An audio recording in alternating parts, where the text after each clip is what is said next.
जय Hind everyone. Question number 3 exercise 9.2। Question ये है, if two equal chords of a circle intersect with in the circle prove that the line joining the point of intersection to the centre makes equal angle with the chords. आपको लग रहा होगा similar question number 2 की तरह, लेकिन यहाँ question थोड़ा सा डिफरेंट है और उससे भी इजी है। क्या है? क्वेश्चन में दिया हुआ है क्लियरली कि आपके पास एक सर्कल है जिसमें दो कॉर्ड्स हैं, दोनों की लेंथ आपस में इक्वल है, इक्वल कॉर्ड्स हैं। A B and P Q they are equal chords. Question में दिया है कि यदि हम यहाँ पे क्या करें, prove that the line joining the point of intersection, यानी यदि हम यहाँ से एक लाइन ज्वाइनिंग करें इंटरसेक्शन पॉइंट पर, यदि हम इसको यहाँ से ज्वाइंट करते हैं इंटरसेक्शन पॉइंट पर, तो उससे क्या बनाता है, make equal angle at the centre, यानी इक्वल एंगल, यानी यहाँ पे ये जो एंगल फॉर्म्ड होंगे यहाँ और यहाँ दोनों आपस में इक्वल होंगे, ये प्रूव करना है। अब देखिए क्या करना है। सबसे पहले आप क्या लिखेंगे, गिवन में आप वही लिखेंगे, ए बी क्या है, इक्वल है किसके, पी क्यू के। और टू प्रूव, यहाँ प्रूफ क्या करना है आपको, ये मान लेते हैं पॉइंट एम और इसको ले लेते हैं बेटा एस और टी। ठीक है, तो अब यहाँ पे क्या प्रूफ करना है कि angle O M S is equal to angle O M T, ये हमें प्रूफ करना है। ठीक है, अब आते हैं प्रूफमेंट पर। बहुत ही आसान है। हाँ, यदि हम इन दोनों ट्रायंगल को यदि हम ये प्रूफ कर दें कॉन्ग्रेंट हैं, both the triangle are congruent, then we can say this angle equal to that angle by CPCT. तो हम ये प्रूफ कर लेंगे कि ये दोनों एंगल आपस में क्या है, इक्वल है बाई सीपीसीटी। अब देखिए कैसे, तो हम सोल्यूशन ही करेंगे, वहीं से स्टार्ट करेंगे। सबसे पहला काम क्या होगा, in triangle O M S and triangle O M T, ये दोनों ट्रायंगल हैं। अब इन दोनों ट्रायंगल को हम कॉन्ग्रेंट करेंगे। कैसे करेंगे, तो ए बी आपका आर एच एस से ही होगा। कैसे,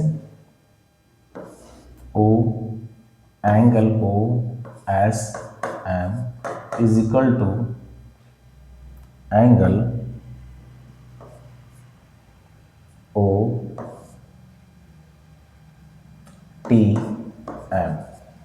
angle O S M is equal to angle O T M. आपको दिख रहा होगा O S M is equal to O T M, और ये क्या है, each 90 by construction, each 90 by construction. ये हमने कंस्ट्रक्ट किया है, ये हमने क्या किया, कंस्ट्रक्ट किया है। अब ये दोनों हो गए इक्वल, ठीक है ना, इक्वल है क्योंकि दोनों ही 90 डिग्री है। दूसरा क्या होगा, आर के बाद एच का नंबर आता है, एच के बाद क्या होगा, ओ एम इक्वल है ओ एम के। क्यों है भाई, क्यों है इक्वल ओ एम के, क्योंकि ये क्या है, कॉमन वन साइड है, कॉमन वन साइड। और लास्ट आपका क्या है, O S is equal to O T है। क्यों है, क्योंकि equal chords of a circle equal distance from the centre,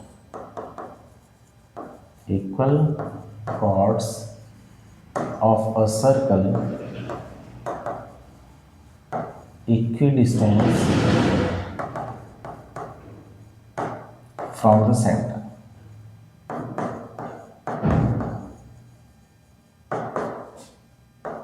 equal chords of circle equidistance from the centre. तो दोनों ट्रायंगल क्या हो गए, दोनों ही ट्रायंगल कॉन्ग्रेंट हो गए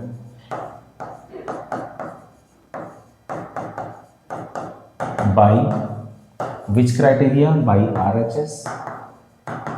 जैसे ही ट्रायंगल कॉन्ग्रेंट हुआ उसके करेस्पॉन्डिंग पार्ट क्या होंगे, आपस में इक्वल होंगे। तो इसका मतलब हो गया कि हमें एंगल ओ एम एस को हम इक्वल प्रूफ कर सकते हैं एंगल ओ एम टी के by C P C T. तो ये आपका क्वेश्चन हो गया, यही हमें प्रूफ करना था, और हमने ये प्रूफ कर दिया। ठीक है, यही हमें लाना था।